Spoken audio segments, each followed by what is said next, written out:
जाबो गा चल भंडार जाबो ना। चल गिरौद जाबो गा चल भंडार जाबो ना। जैत खाम के दर्शन पाके जल्दी आबो ना। जैत खाम के दर्शन पाके जल्दी आबो ना। मन के मनोती पूरा होई गुरु चरण मां। मन के मनोती पूरा होई गुरु चरण मां। जल्दी जाबो जल्दी जाबो जल्दी जाबो जय हो। चल गिरौद जाबो ना चल भंडार जाबो ना। चल गिरौद जाबो गा चल भंडार जाबो ना।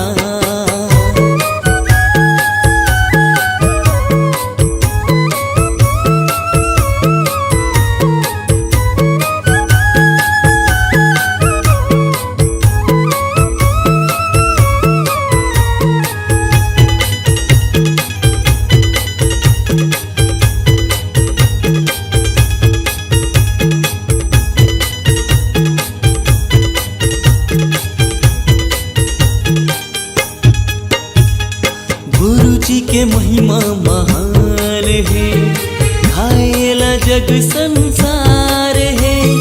दुखिया मन के दुख हर जाते गुरु बाबा के नाम ले।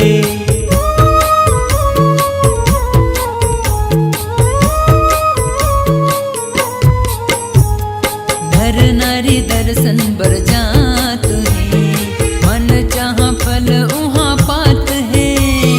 गुरु बाबा के जन्म भूमि माँ जाके मात नवात है।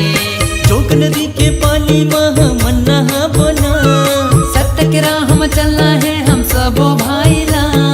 जल्दी जाबो जल्दी जाबो जल्दी जाबो हाँ। चल गिरौद जाबो गा चल भंडार जाबो ना।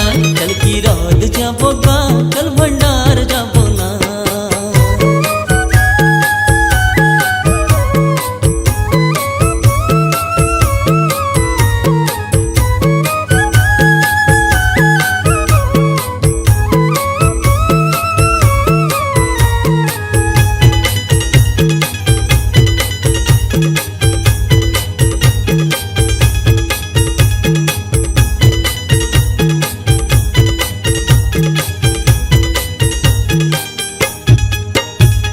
सतमा धरती आकाश है, सतमा है चंदा सूरज तारा। मन के खुशी हाँ दुगना हो जाते गुरु के लगा के नारा।